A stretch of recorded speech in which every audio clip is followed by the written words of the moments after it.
also watching by way of Zoom. We appreciate your time that you've set aside for us to give an update each week. And though you are visually impaired, those that are listening, I will try to do the best I can to try to explain some of the visuals that are on the screen. But I hope that you'll share in the vision that we have, and that's one of the purposes of me delivering an update each week. Now, some of the things that we do here at the Black Unicorn Factory, they are proprietary. So I'm not able to discuss those things because they are our strategies. So I will do the best I can to give you an update about how things work. If you'd like to reach out and ask particular questions, I suggest that you go to info@black-unicorn-factory.com. Info at black, B-L-A-C-K, unicorn-factory.com. And you'll be able to, you can email me questions and I can email certain aspects and things that you want there.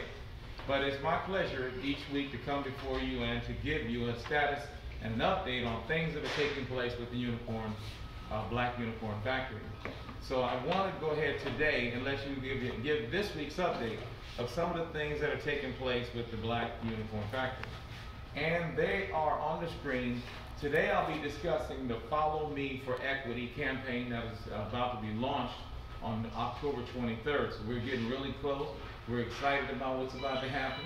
And also, that is our campaign slogan, Follow Me for Equity. It kind of rhymes. I need somebody to make a song out of that. Follow Me for Equity. But that is our slogan that we will be promoting out over social media and over the airwaves. That is our campaign slogan. Now the app that which is our new weapon in this war on poverty. Our weapon in this war on poverty is called the Wealth Gap app. And that's the app that a revolutionary concept to change that we want to use to change the economic status of so many low and moderate income persons and those who have no income. Not just of those in the United States, but all over the world. Because there are people who are struggling, not just here in the United States, but people who are struggling everywhere. And we want them to take advantage. So our app will be launched in iOS or Apple, as well as Android and browser systems around the world. And I'll kind of explain a little bit how that works. As I describe how that works, I want, like I said, if you have any questions, you can just email me at black-unicorn-factory.com. So I want you to just understand those things. But thank you. So I'll be covering today, which we might be out a little earlier today than normal, the Follow Me for Equity campaign, as well as the Wealth Gap app. Now to bring some of you that are listening up to speed, what is the problem, which most of us pretty much already know what the problem is. Oh, I'm sorry, I left something out. I will also talk a little bit about our strategy for building unicorns. How to build a billion-dollar business, and that's a secret. But the secret we call blazing, and that's what you see on the screen. Blazing is the strategy or the process in which we use to create a unicorn. It's a revolutionary new way to build billion-dollar tech startups. Now, most people think that that's not possible. Well, we're going to do the impossible, and you can watch us while we do this. And as far as the strategy is concerned, I'm sure a lot of people would like to know. But you'll know after we do it. And that's what we're intending to do and will do. And we're actually in phase 2 of launching over 25 unicorns. So you'll be getting a week-to-week update on that particular process as well. But it's called the process of transforming startups into unicorns is called blazing. And that's the process that we use. Now, one of the things I want to bring you in is if you have received your Black Unicorn Factory Los Angeles keychain, I got to plug that in there. If you want to make sure to get your Black Unicorn Factory keychain, you can email us at info@black-unicorn-factory.com and we'll see if we can get that to you. But as you see on the screen, it's actually very nice. It's a nice keychain to have.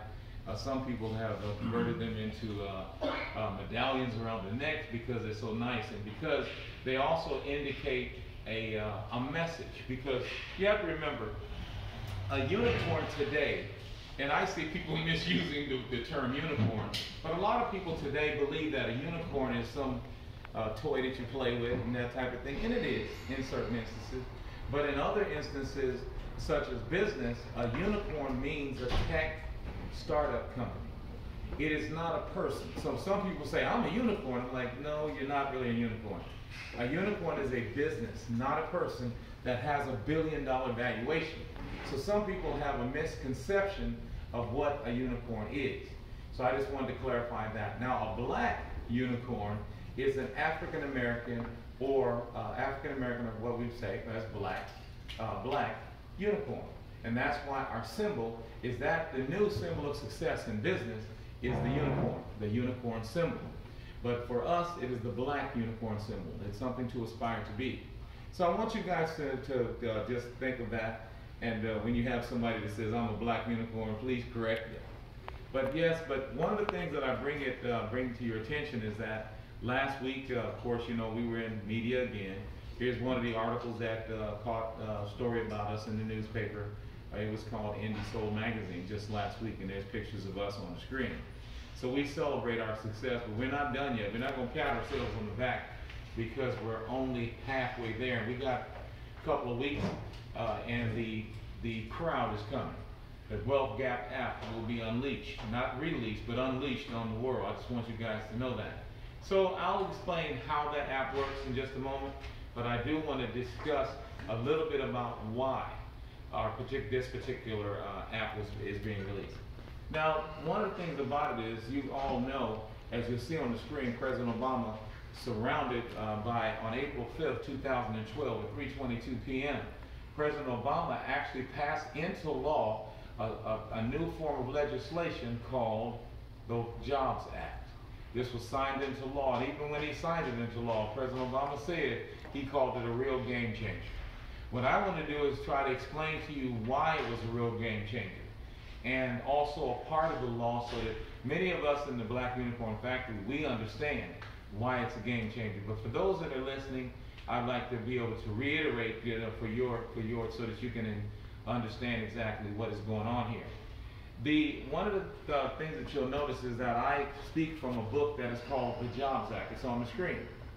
The Jobs Act has two books. There's one written by William Michael Cunningham. William Michael Cunningham is the one who actually wrote Jobs Act 1, which is blue, and Jobs Act Part 2. This information about wealth, there was certain information about wealth building that was classified, meaning that only select individuals who qualified could get hold of that information. Well, when President Obama signed the Jobs Act, he actually declassified information that had been held back for many, many years. And so now you begin to wonder what information was held back from everyday average Americans. See, this is America. And in America, we assume that everyone in America is equal. We all have equal rights. But actually, there was laws that were passed that gave persons that of a certain net worth, $1 million net worth, that gave them an advantage over others. So they were able to do things that the regular citizen in America could not do. And what that did was it caused a financial disadvantage to one side and a financial advantage to another side. And so that's the reason why, partly I'd like to point out today, there is a disparity in wealth primarily because of legislation that was passed giving them providing them financial favoritism in this particular thing. So we have, of course, there's my book there, and I want to say something about that in a minute. But let me switch. I've got something else to say before I go there. I'm sorry, I need to just move that over. One of the things that you'll find is that in the Jobs Act book that was written, there were 7 chapters in the Jobs Act. And of the 7 chapters in the Jobs Act, which are 7 titles or 7 laws, the 7th part of the law indicated that you are to tell minorities. Now, most people may not understand what the definition of minority is, but if you go and take a look at it under the Small Business Administration, the act under the Small Business Administration Act, a minority is those persons basically of color. And those are from Indian to Asian to African to Filipino everyone basically, I would say, of color. But they don't just call you minorities. You're considered what is called socially and economically disadvantaged individuals. The reason why that they call you socially and economically disadvantaged is because you have been through time have been ostracized and locked out of so many advantages that they classify these particular groups of people in our nation as being socially and economically disadvantaged. So I want you to understand that when it said to outreach to minorities, as you can see on the screen, he said outreach to minorities. Take this particular law and make sure that they know it. Well, one of the things that we have a problem is that the vast majority of the African American and brown community never heard of the Jobs Act. Many of them thought that, hey, well, I guess you're talking about getting jobs. Like, no, it was actually about investing. But we never really understood what was the real secret about investing. What was this 100-year secret that was hidden? Well, the thing is, if you knew what they were doing, you would be very upset if you found out and knew what they were doing. You see, even now, the word is being put out about this form of investing. What is the form of investing? Well, I'm going to prove my point because I believe proof is true. I want you to understand that they were making money at such an accelerated rate that you could have worked as many jobs as you want. It wouldn't have mattered at all. Because of the fact that they were given such a secret advantage. Now, this secret advantage was actually demolished and abolished when President Obama passed the Jobs Act into effect. Well, you wonder, well, what do you mean exactly, Stuart? How are they getting ahead of everybody else? Well, let me kind of show you something really quick. If you're looking at the screen, I want you to see a picture. This picture that I'm going to show you is a picture of Mark Zuckerberg, $3.3 billion in options. And I want you to notice something it says about what Mark Zuckerberg was getting. He got 60 million shares of his company at 6 cents a piece. Now, most people wonder, like, okay, well, I guess he was in the penny stock market. No, the law allowed anyone who is rich, who met the rich criteria, which is called accredited investor status. It allowed them to buy the stocks wholesale at 6 cents and pennies, for pennies. So therefore, if you'll notice on here, it says that he got the shares of stock for 6 cents, which was selling on the stock market at $55 a share. Now you can imagine, what is the price difference between 6 pennies and $55? That means that for every 6 pennies that he spent, this man made $55. Now you can do the math if you want to, but he made a lot of money. But what happened that you didn't know was that the law permitted only those that are rich to invest like that. And they also said, don't you tell anybody who's not rich, we'll put you in federal prison. So what ends up happening is that was under a law called Regulation D. Well, Regulation D is still in effect, but there are provisions of it that have changed. Today, that law is still in effect. And there are some people that know that if you turned around and found out that you could buy stock for pennies that's selling for dollars, you might catch up. You see, the wealth gap would close. And Jay Clayton, who was the head of the Securities and Exchange Commission under Donald Trump, even he's been quoted. He said, look, if we let everyday average citizens invest in these private companies going public, the wealth gap would close. If you begin to know, if you have a cure, why don't you use it? You know, isn't that a travesty? Where you know that there are so many social ills that are present in our society because of the wealth gap. Everything from prison incarceration to domestic violence to dropout rates in high schools and colleges, and those persons that have no inheritances, to the person's health and their longevity of their life, all associated to money. But you'll find that some of these social ills, I'm not saying that all can be cured, because, you know, real problems, I was always told, can't be cured with money. But there are some problems that can be, and one of the things that you'll find is that there's so many social ills that are tied to money. And they know there's a cure of it. And I'm going to point out, as I show today, how that the vast majority of wealth has been made on the before stock go to the stock market side.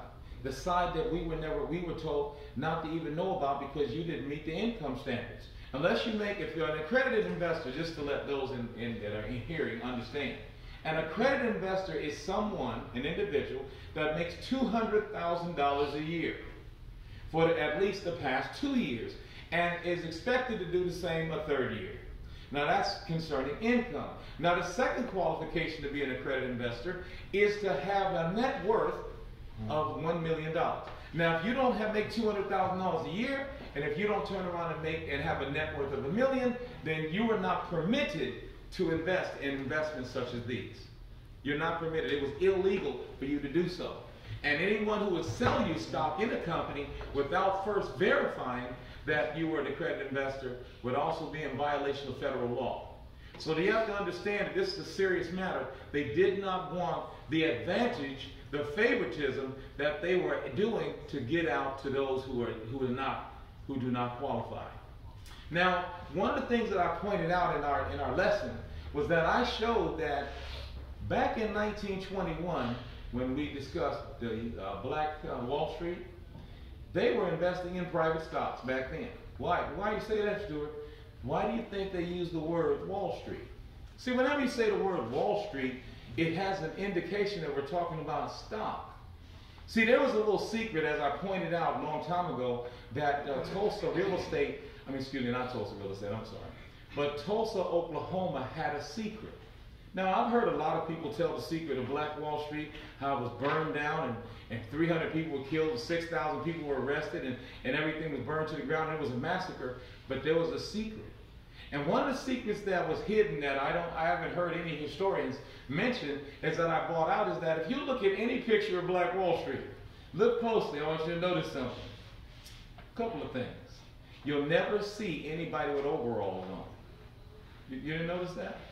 Nobody's wearing overalls. Overalls are a type of work clothing. You know, a certain type of work clothing. You know, blue collar, get your hands, dirty type of. Nobody wears overalls. Another thing is when you look at all the businesses that are listed, there's over 600 businesses in that side of town.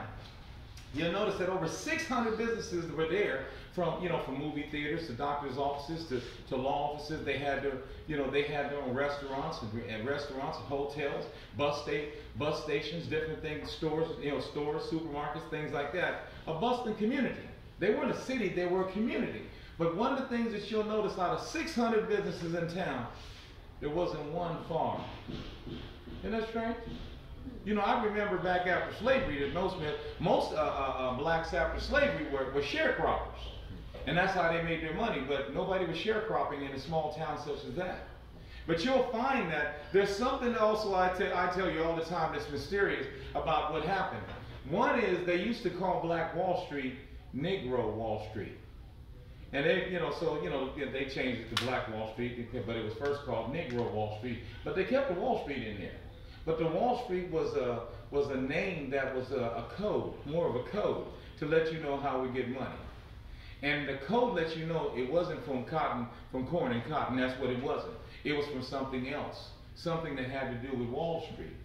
And one of the things that I want you to understand is if you've ever been to Tulsa, Oklahoma, and I'm going to move on with my story. If you've ever been to Tulsa, Oklahoma, just walk around a little bit and look down at the ground.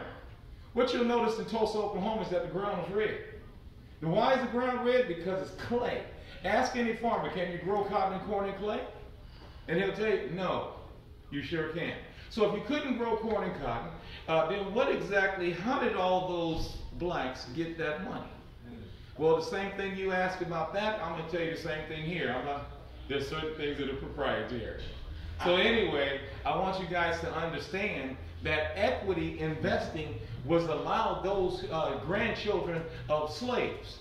That's what they were. It allowed those grandchildren of slaves to catch up financially to their counterparts in the white community, and very quickly, within 2 years, it went from nothing but some Dust Bowl land to a bustling community.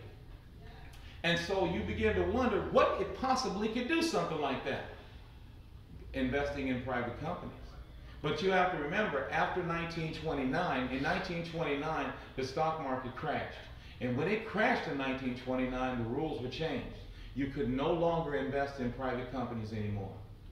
The reason why I say that, because if you were not an accredited investor, which is to make $200,000 a year or to have a net worth of $1 million, you could not. And how many blacks made over $200,000 a year back in 1934? Yeah, I had $1 million net worth. You know, only CJ? Only CJ Walker. She was the only black millionaire next to maybe the boxing great. The boxing great. Jack Johnson.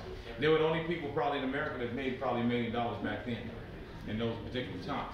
But just wanted you to know that that was not something that we were privileged to have a part of. So because of this advantage that the rich and powerful already had, they were able to leverage that law into wealth. Now there's another little secret that I'll bring out next week. There's something I want you to look up, and I want you to look up something called friends and family. You know, friends and family. You know, we got them all. You know, social media, we all have friends and family. But they also passed a law called Directed Shares Program. Now the Directed Shares Program, if you Google it, look it up, it actually means that you don't have to be an accredited investor. No, you don't. If you're friends or family of the issuer. So you have to understand that these people who were rich and powerful already, in order for them to help their community, their friends and family, to invest in these companies without being rich, they were made an exception. Friends and family of that rich person. So, and as you know, we weren't really considered, we were workers. You know, we cleaned your kitchens, we took care of your kids and mopped your floors and cleaned your toilets back then, but you weren't my friend. And so therefore, because we weren't their friend and they didn't offer us any equity positions and things like that. But if you'll find in law, not only did they get an advantage to go public, you know, taking their, and to buy wholesale before a company goes public, but they were also able to help their friends and family, or basically their community, at the same time. Now recently, like I said, when the Jobs Act was released, it was said to tell minorities. So this is the reason why I said I wrote my own book. And now I can bring up my book on the screen. You guys can know. And here's Stuart. Ding, there we are. I wrote a book. In my book, it'll be out in November. You guys can get it at any Barnes & Noble, Amazon.com, or you can Google Books. Exactly. I thought I'd go plug in there. But anyway, it's called Snitch on the Rich. And what is it doing? It is designed to tell you what you should have been told by law. I'm telling you today that you were supposed to be told about opportunities to be able to buy stocks, but no one told you. So I'm going to tell, and I'm going to keep telling. I'm going to snitch. I'm not going to shut up when they say be quiet. I'm going to keep telling all these black and brown how they can turn around and get in on something beautiful as this. Why is this beautiful? Because you guys, how many people in here actually watch Shark Tank? Some of you guys watch Shark Tank? Okay, just a few of you guys watch Shark Tank. I want you to notice something. I'm going to show you a picture. And tell me if you remember who this is. You see this gentleman on the screen? Yeah, the one on the right. You see him? Have you seen him on Shark Tank? Yeah. His name is what? Robert Herjavec. Herjavec. Now, Robert Herjavec, who is one of the 4 men on Shark Tank, one of the things that he's doing right now is he's talking about something revolutionary. Look what he says on the screen. He says, right here on the screen, he wants to show you a way to make 1,000 times on your money. 1,000 times? That's not even possible. Is that possible to make 1,000 times your money? He turns around and this, now you got to remember, this man is a millionaire. He's standing next to Neil Patel. Neil Patel is also a multi-millionaire serial investor. And he's invested in businesses. But what they're doing lately is that they're allowing anyone and telling them that if you want to make 1,000 times your money, you have to be able to invest in private companies before they go public. That's the key. Private company before it goes public. And it's not just any private company before it goes public, but he's telling you to look out for those unicorns. If you can find a unicorn, you'll be rich. It doesn't matter, as I want to point out, I'm just not going to point it out, I like to show out. My thing is, I want to show you right now on the screen exactly what $50 would do. Most people have $50 in their pocket, but how many people would risk $50 and get $2.5 million? You see what I'm talking about? And you have to remember, are you going to lose your money? No. Let me tell you the reason why. Unicorns, which are billion-dollar tech startup companies, don't fail. They're too big to fail. So the failure rate of a unicorn is very, very small. So therefore, you're not going to lose if you put your money on a unicorn. The problem that you have is you have to find a unicorn. So everybody in the game out there in the street is looking for the next unicorn. And we are the, the Black Unicorn Factory. So you won't have to go looking. You're right there in front of you. You're right at the factory.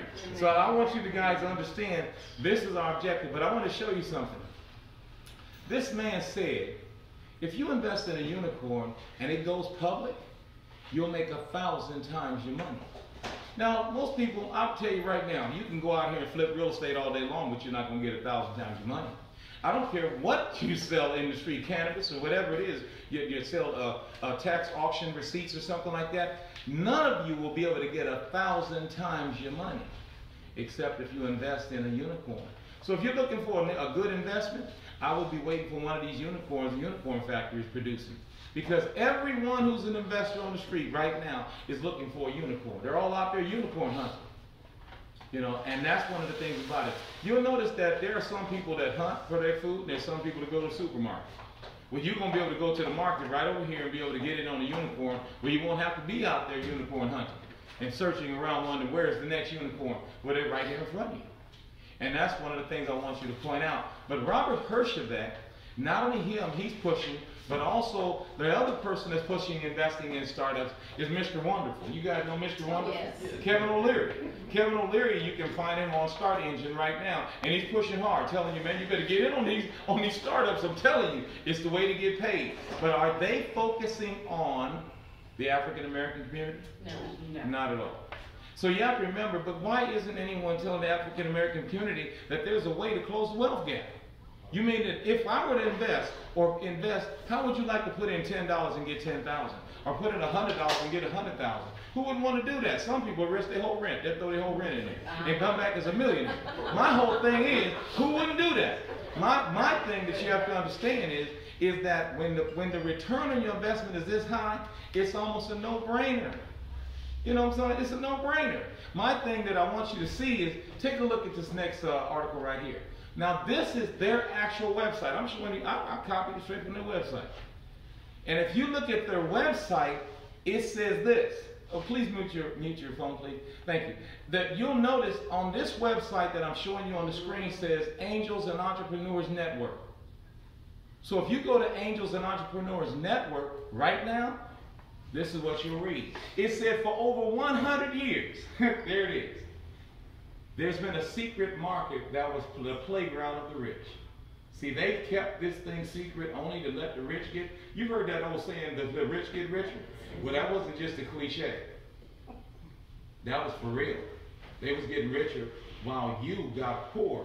Because, you know, if you're not getting richer, and they're getting richer, then you are getting, you know. And so what they did was they said for over 100 years there's been a secret playground for the rich.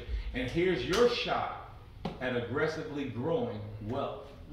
See, the thing that upsets me is that right now we got a wealth gap that's getting bigger and bigger, and nobody's coming with a strategy except us. That's the only thing that's about to happen. We're going to show a strategy, and I want to deliver to you a strategy of aggressively building wealth using what Obama said to tell you about.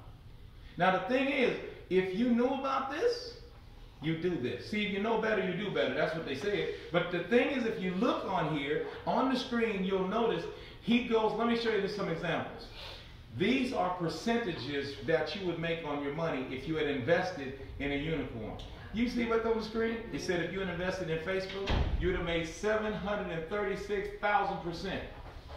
I know some people got money in a certificate of deposit at the bank and all they get is 1%. This 736,000%. What? But anyway, look at this. Or you know, Google 1,191,000%. Anybody would tell you that's got to be something illegal, student. You know that ain't nowhere infathomably possible that you could be making that type of return on your money. Yes, they do. And you got to remember the law said, shh, don't tell nobody. But Obama said, that's over. The days of telling nobody is over. And as a matter of fact, to make sure that people like me know about it, minorities, he turned around and said, I'm going to hereby sign into law the Jobs Act, and I want you to tell minorities. Now, he could have said tell blacks, but they said, why you just want to tell your people? And they would have had a problem with Obama. So he said, tell minorities.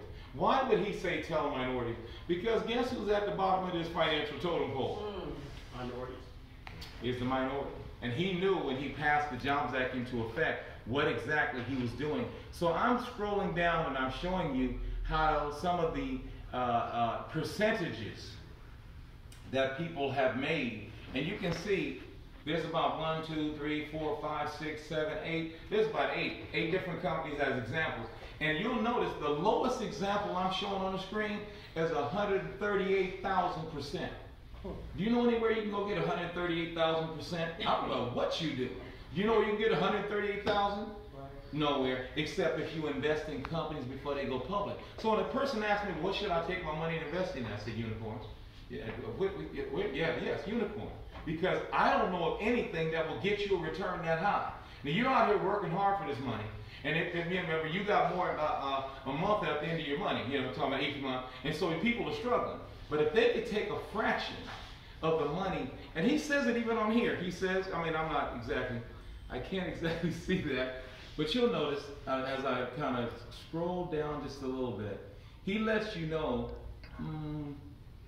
see this is DoorDash, and see the percentage 57,000%, Shopify 113,000%, and Snap 569,000%. You guys don't remember the little Catholic school that was from Northern California called St. Andrews? They had invested $15,000 and got $24 million return. It was when it went public. Yeah, you got to look it up. St. Andrews. St. Andrews had invested in Snapchat 569,000%. And you can tell me about whatever you want to tell me about. Selling cannabis, or whatever you want to sell, miracle ointments, whatever. You're not going to make 569,000%. That's not going to happen. What I suggest you do is you better put your money on one of them unicorns and stop playing. My thing is that you notice, look at these astronomically high returns that these people are talking about. And he mentions right here as I'm scrolling down the screen that he said, man, if you had $50 and put it on a unicorn, it would have made $2.5 million back. I see people all the time running to casinos spending more money than that. Yes. And they lose. They lose the vast majority of the time if they just put their money on a unicorn. And you have to understand that when I say this, a lot of people are waiting on the unicorns we're producing. Because if a unicorn would get you a minimum of 1,000 times your money back, there are people with their money just waiting to go, I want to put my money on a unicorn. Especially a unicorn that's going public. Because you have to remember, if you can watch Shark Tank, which is a show that these men are on, but you'll notice that on Shark Tank, most professional investors will tell you that the show is really a joke. Because the reason why, there's two ways to get your money back. There's two ways in business to get your money back. Either the company has to be acquired by another company, that's one, or you go IPO.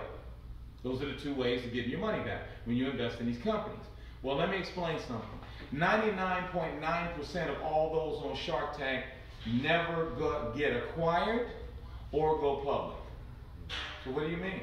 That means that nobody's getting their money back. I have a special report that I can show you in the Wall Street Journal where they said that, why do you guys have this show on TV showing investing in all these startups and nobody's ever getting their money back? He said it's entertainment. It's all entertainment.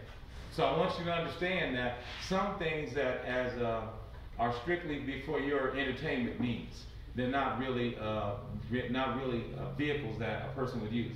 Let me see if I can find my mouse here. Okay, there we go.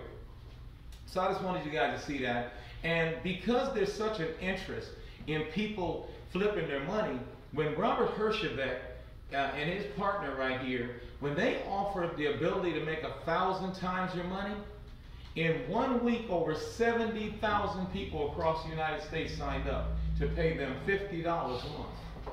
$50 a month and $50 a month for these people to tell you when the next unicorn is coming. That's something. 70,000 people. There's a lot of unicorn hunting going on out there in the world. But I need to get back to our problem in African American community and why we're doing this. So I want to just bring you up. So there's President Obama signing the Jobs Act into law, the Jobs Act book, the section. If you ever get a chance to read the Jobs Act book, maybe take a look.